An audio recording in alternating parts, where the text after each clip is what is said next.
Hello, ladies and gentlemen, and everything in between. Welcome back to another episode of GEEXX Reads.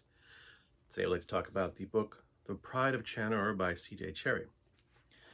Now, this is not the first of C.J. Cherryh's books that I've reviewed on my little channel, but this is the first book of hers that I actually read.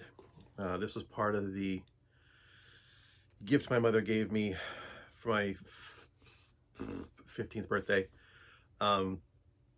14th or 15th birthday, where I got that box of books from the Science Fiction Book Club, Dragon Rise Pern, this and a couple others. The book itself, I may wander into spoiler material here. I'm not sure how much I'm going to spoil. I think I have to spoil some of it, though. So, brief synopsis. The main character in this book is this person. Crap, whose name am I drawing a freaking blank on? Damn it. Payan Far is her name. Can't believe I just read this book. Why am I drawing a blank on it? Anyway, Payan Far Chanur. Her and her race of little leonine creatures, spacefaring. She runs a merchant ship, the Pride of Chanur. Chanur is her clan. Their society is based loosely around similar, like what if lions had a culture, and we're a spacefaring species. The males stay at home on the planet, are tentatively in charge of the clan. The women do all the females do all the work. They're the ones who run the businesses. They run the ships. The crew is all female. They're docking at a space station with the intention of doing business, and they get a stowaway. This little blonde-haired dude, whose name is Tully. They learn he is a refugee. As the story progresses, they learn that his ship was captured by a different species, the Kif, and of course they're not happy that their little captured person has escaped. Payan Far basically decides not to give him back. The initial reaction is, why, we don't need to, there's a loose affiliation of like 6 or 7 species. There's Chanur species, whose name is drawing a blank on it. Jeez, I can't believe them. But there's the Mahindosat, the Shto, the Kif, the Taka, the Chi, and the Kun. I'm not sure how you pronounce that last one. It's a loose affiliation. And they throw you into this there's not a lot of world building in the first few pages. They really just chuck you into the universe. So it can be a bit hard to get into in the beginning, but I think once the story gets flowing, it moves a little bit better. Payan Far is just trying to keep things together. She made a decision, the Kif are pissed, and they're out for blood for one reason or another. But I think one of the things that really is the strength of this book and of a lot of Cherryh's novels is that she really deals with the concept of alien species are aliens. The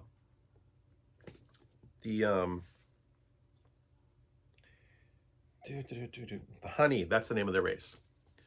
The Honey, which Payan Far is a member of their species, are pretty much almost identical as far as what we think of as personalities, to humans. They think, react the same. There are some cultural differences, but beyond that, they're basically humanoid in their behavior. The Mahindosat are similar, but one of the things that she's gotten across is that the languages are not entirely compatible.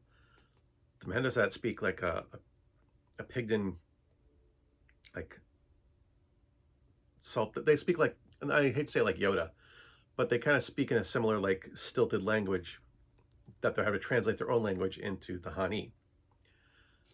Same thing with the Kif and the Shto. All these 4 relative species all work together, but it's more, they all have very different cultures, very different languages, very different priorities. And that's one thing I think that, Cherryh's always done in all of her novels, is the very sense of these people are aliens. Um, but then you've got the other three races, the Chi, the Taka, and the Kun. And it's spelled Knn. So I don't know how to pronounce that, but I keep saying it's Kun. Those three are methane breathers. They are almost completely incomprehensible in every way possible. The Chi, the Taka, they kind of have gotten at least a trading language with. They can at least communicate in basic concepts. 1 + 1 = 2. This is a brick, kind of thing. Kun are completely incomprehensible. The only way of trading with them is they basically show up at the dock, drop a bunch of stuff off, take a bunch of stuff with them, and leave. That's the best they can do. They are completely alien in their thought processes. And into this mix, you have the humans that were thrown in the middle of it. The Kif are the first ones to contact them, and the Kif are basically a race of thieves. It's the only way I can describe it. And it's acknowledged that they are. They get away with whatever they can, and they look at the humans as a race to exploit. They somehow border on our space. We found a ship. We're going to do what we can to a new race to conquer, kind of thing. Although technologically, humans are about on par with everyone else, except the Kun are probably the most technologically advanced. But you can't communicate with them, so no one can figure out how they do what they do anyway. But yeah, Payan Far is in this little mix. She partly keeps Tully, the human, out of spite. She basically gives him like a translation manual that they use to learn whatever language they use to communicate with the other races, and just give him like a quick crash course. Just give him the computer and let him work with it to the point where he can like somewhat communicate with them, and to kind of find out what happened to him, how he got where he is, why he chose them as the ship to stow away on. And then because the Kif are not pleased, they somehow know that Tully went to the Pride of Chanur. I'm not sure. That's kind of vague, but they do kind of figure it out. And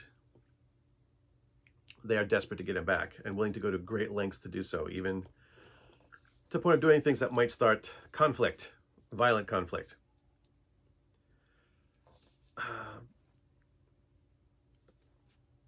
A couple things I like about this book, not just the alien stuff either. Cherryh's books has a couple themes. Her body of work has a couple themes.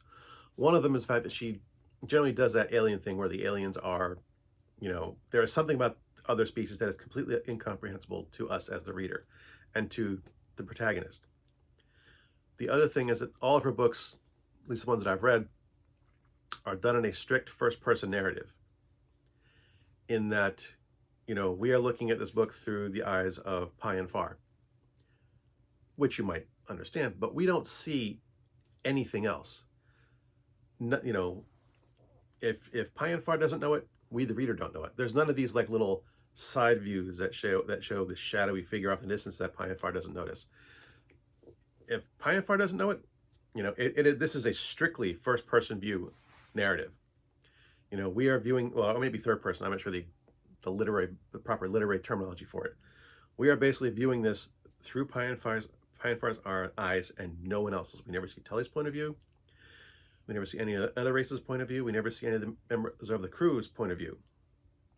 Even that of her closest companion, her closest friends, her niece is part of the crew. We don't see any of her niece's point of view. It is strictly and only through Payan Far's point of view that we see this novel. And that is true of the Foreigner series, which is my favorite of her books.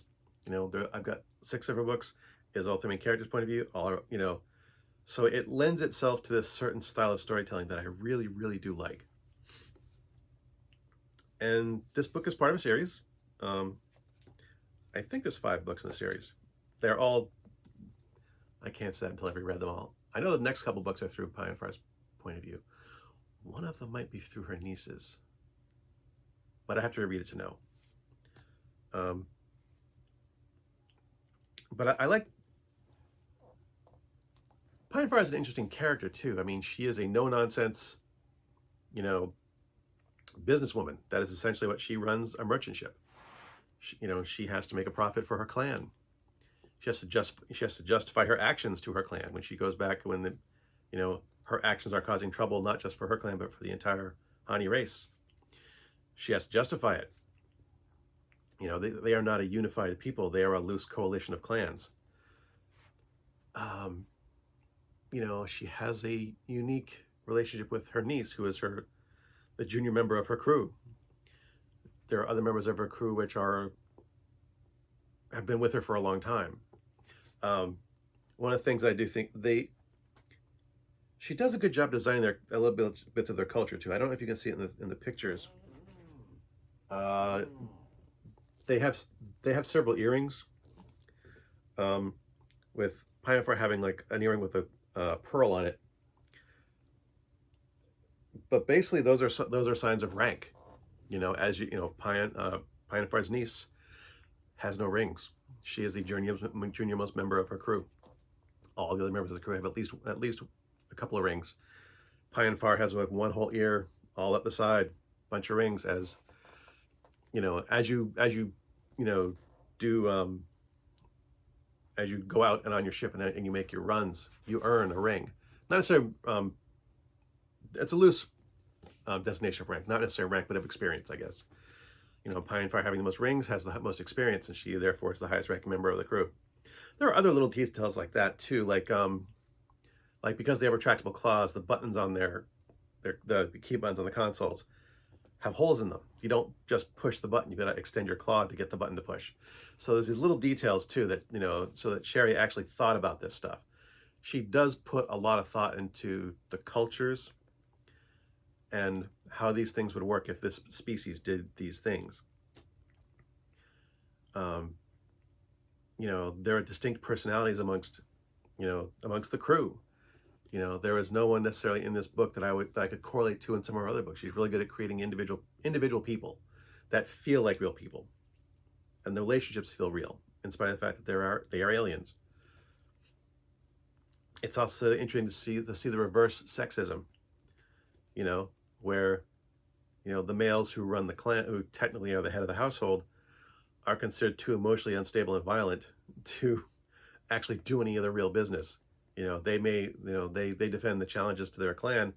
They make certain important decisions, but they sit in judgment on decisions. But by and large, the women do the day-to-day work because they think the men can't handle it. So that a bit of reverse sexism I have enjoyed. Just all these little details. And for such a short book, this is like, what, 210 pages, I think? Yeah, it's like 211 pages. 215 pages, give or take. So, there's a lot packed in this. And there's action, but it's not like action-packed. There's a story here. They've got some downtime where they're trying to plan their next move. Then there's some action sequences. But I wouldn't, in spite of the fact that there is action, I wouldn't really call this an action story. It's about the people. And that is, again, one of Cherryh's strengths. She writes stories about people. And I think I've gone on this longer than I did about my favorite of her books. This being an earlier work of hers, not her first novel, I think it's her sixth. But still an early work of hers. And I think that does show a little bit. You can usually tell the older books from the newer ones. They do lack a bit of polish, but not badly. Just that you can tell from the later books that, oh yes, you can see how their writing has gotten tighter. But I would definitely recommend this book. Again, it's short. You could read this in a long afternoon. Hell, I think I did to prep for this, even though my lack of remembering certain aspects shows I didn't prep myself very well. But it's also been a few days since I read it, so maybe forgive an old man for being forgetful. Anywho, as always, thanks for watching. If you like this crap, it's crap. And until next time, good hunting.